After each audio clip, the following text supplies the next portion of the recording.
Doing fantastic, Neil. I'm doing great too. And our guest today is Ashley Reagan. She's going to talk about Reagan, the granddaughter of the greatest president, Ronald Reagan. How are you, Ashley? Thanks for stopping by. Doing well, thank you. Thank you for having me. All right. So great. Go ahead with your first question. Well, tell us a little bit about what it was like being, granddaughter to Ronald Reagan and about the movie. So being granddaughter, I was born in 83. So I was born in that first term during the beginning of his presidency. So I think for me growing up, I didn't really realize our growing up that anything was different. I kind of always thought, I guess that was kind of the normalcy. I grew up with Secret Service, going to school with me, with my brother as well. So I think it didn't really hit me that it was not a normal thing until I got older. And then he also became very private once he left office. So a lot of like our interactions as a family were at his house and very personal interactions like that. There wasn't a lot that he did out in the public. So we built a really strong relationship as a family unit. So for me, I don't think honestly the first time I realized the magnitude of who he was when he passed away. I think that's the first time where I'll never forget we were driving down the 405 freeway in Los Angeles and it was stopped with people saluting. And I think that was kind of when I was in awe of who he was, not only to obviously our family and me as his granddaughter, but to the world. And so that's, I think, when it hit me kind of the magnitude of who he had touched with his presidency and with just how he carried himself throughout his life. Absolutely. You think about specifically enough the just to be part of this, to learn so much. What do you think was the greatest learning experience you learned from him? I guess even studying him or just being around him, even very young. I think, he was who he was, and he was a man of his word. He stood on what he believed and didn't waver from that.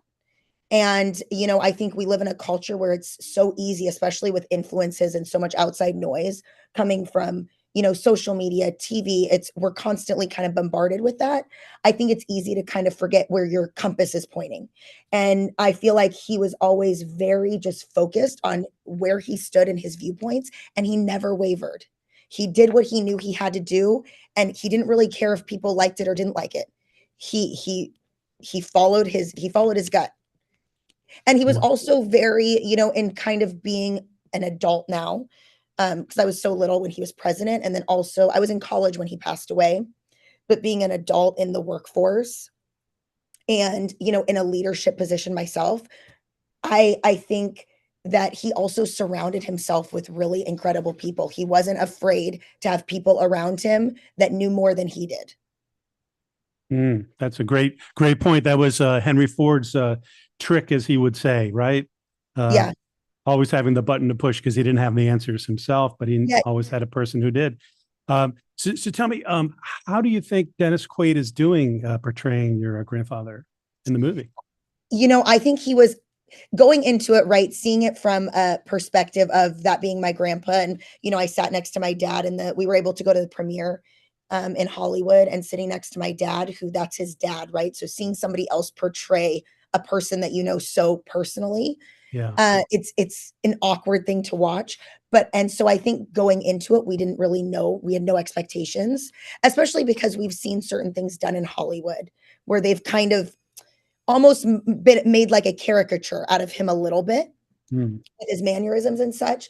And so the way that Dennis Quaid ended up portraying him was beautifully done. I think he took a lot of time. I know the movie was, 10 plus years in the making. And so he took a lot of time, I think, to study my grandpa. And I think there was just a level of respect he had for them. And you could see it in the way he portrayed him. He did an incredible job, as did Penelope Ann Miller portraying my grandma. Absolutely. And you were happy with the feedback from the movie too. It's not just looking at specifically enough the box office, how it improved when you were concerned at first, Ashley, but you were Yeah. very happy with the people that saw it and what they thought of the movie. Yeah, I think it was word of mouth. I think people went and saw it and realized, oh, this was much more impactful than maybe I was expecting. And I think I was concerned people were going to go into it expecting it to just be a biography, with a lot of maybe fluff that was added to make it more interesting, right? To add a little bit of the drama to the movie, where really if you saw it and you walked in and you sat down in the movie theater, it was just a factual story of Ronald Reagan from, and kind of the things that led up to shaping him to fight communism, beginning in Hollywood and then moving through his presidency. And so I mean, the movie was very factual. My dad worked with the producer and director for 10 plus years in the making of the movie, sharing personal stories conversations that my dad was privy to that other people weren't. So there was a lot of that in the movie as well. So it was just a very factual representation of everything, which was nice. So how do you feel that your grandfather's faith and spiritual belief impacted decisions that he made as president? I think he was a man of faith and a man of God his whole life. And I think you have to believe that certain things happen, in when they're supposed to happen. And I think my dad has always talked about my grandpa running for the nomination in 1976. He's talked to me about that my whole life. And he's always said he didn't get the nomination and he was upset he didn't get it. But then as he saw the rest of the 8 years play out when he was president, he realized that that's God's timing, because the same people that were in play to help him do the important things that he did during his presidency weren't in play in 1976. So he's always talked about how he thinks that his presidency would have looked very different had that not have happened. And so I know that he always, trusted that it was God's will, right? And like I said earlier, I think that his faith was always very strong and he never let it waver. No matter what the outside noise was coming at him, he always, knew where his compass was pointed and stood on that. And I think that's why you have so many people that respect him today on both sides of the aisle. It's hard to find a Republican or Democrat that don't respect him and his choices, even if they don't agree with him. Oh, that's 100%. And I think that lessons learned from the film is kind of something to look at, history, going through history and seeing what changes your grandfather made to change the country and bring it back to where it was really in a bad shape, which history is repeating itself again now in 2024, which is crazy. That's like when we were at the beginning kind of hearing some talk that certain platforms were, I don't know if censoring is the right word, but they were not advertising or promoting the movie like we were expecting. And when I sat in the premiere of the movie and I saw the first 5 minutes, I leaned over to my husband and I said, well, this is why they're censoring it, because within 5 minutes, even though this was the 80s, it mimics almost the time that we're in right now, right? And so it was very relevant. It was I think you watch the movie and you realize that we're reliving what happened, 40 years ago. And so that's why I think it's so important that people see it. It's really amazing, given that, I've got to ask, if your grandfather, well, I'm sure he is watching down, from heaven now on the situation and how things have been going. Do you think he would be, happy with the abrupt change in the direction that we're going to be taking now in the country? I think he'd be happy. And I also think he also, you have to look at, the choices that were made a week ago today. There has to be, people are looking for change, right? Which I think they were looking for when he went into office. Even if it's people that maybe might not know what they want, they know what's happening isn't working. Right. And they know maybe those are people that aren't, Donald Trump supporters, but whatever's happening isn't working for their family. It's not working they don't feel safe. They don't feel like they can maybe, next month be able to afford groceries for their family. So I think you have to I think he'd be very happy. And I think he'd also say, look at what the country's saying, right? We're a country of we the people, and the people are fed up with something. And I think that was evident in what we saw happen last Tuesday. All right. So let's jump into specifically, Ashley, about like thinking about the movie and hopefully the legacy that it brings. What do you hope people learn most about this movie, watching this movie? I mean, I hope that people, and especially young people, see it. I think it's important to see that history can repeat itself. I think we live in and I hope that's kind of where we're at right now. And obviously, there were changes that happened last Tuesday, but I hope that people don't right away feel safe. Right? We always have to be advocates for our hopes and our dreams and what we believe in. And my grandpa said it right. Freedom is never more than one generation away from extinction. So I think you have to know. I want young people to see it and know that history can repeat itself. If we don't learn from our own history, it will just keep happening over and over again. We have to keep fighting for our beliefs and what we believe. So I hope that people will see that. I also hope that they'll just remember my grandpa as a man of character and take that into their life. I think that he was a man of faith, he was a man of character, he was a man that stood on his beliefs.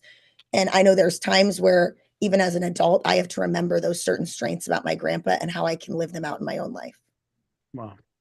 Has the film had a positive impact on either donations or involvement in the Reagan Legacy Foundation? Yes, we've gotten a lot of just more. Yes, we've received more donations. We do a lot of things with veterans and with the USS Ronald Reagan that is back. It was in Japan, now it's back in San Diego, which is close by us. We do a lot of work with them. So we've gotten a lot of feedback regarding that. And then there's a lot of different organizations that just want to hear more about Reagan and hear more about Ronald Reagan, which my dad and I are always willing to share as much as we can because I think it's really important to keep his legacy alive and keep, we want to make sure people don't forget the man that he was because we think it's so important, especially today, 40 years later. Wow, no doubt about it. Ashley, Greg has a final question that he asks all our guests, all our celebrity and guests. Go ahead, Greg, with the question. Well, great, Ashley. It's been a real pleasure. So looking forward to your response to this one. What do you feel is the most important thing in life you've ever learned? That's a good question. I've probably stated it even in this interview, but I think to just know who you are and not be afraid to be who you are and stand up for what you think. I'm a principal of a school, and I tell my students that, especially the ones in junior high that are in that awkward stage trying to figure out who they are. And it's, know who you are, right? I try to be very self-aware of my strengths, my weaknesses, and you call on people to help you with those weaknesses and you use your strengths. But I think just kind of standing your ground, knowing who you are and not being afraid to share that with the world and also fight for what you disagree with. Use your voice. Well, Fantastic. Ashley, you and I have something in common. I'm a former educator myself, taught for X amount of years before going into entrepreneurship and all these other things. So Nice. thank you for what you do. And Of course. as a principal, and what do people say when they first see Reagan, Principal Reagan? I know I started teaching. This is my 18th year. So I was 15 years in a classroom teacher before I moved into administration. And I think in my old school, I started when I was 22. So I started when I was fairly young. And, there's been a lot of pros because it's not far from the Reagan Library. So I've been able to take most of my students out to the Reagan Library and be able to give them kind of a different experience than some kids might get. But there's definitely pros and cons, right? There's, yeah, you meet people sometimes that don't necessarily, especially in the political climate we're in. They assume you must be a crazy conservative, and they maybe don't necessarily agree. And you're trying to let them know that you separate. Obviously, your job is different than what you're portraying politically to the students, right? I try to let them be kids. That's great. Well, that's a really cool fact for sure. People can, I know that it's soon going to be available everywhere in November, right? Isn't that correct? Yes. So right now you can stream it Amazon and Apple TV, and then in November 19th it'll be available to purchase on DVD and Blu-ray. All right, excellent. Thanks again, Ashley. Appreciate it. Thank you so much for having me. Have a great day now. All right. That was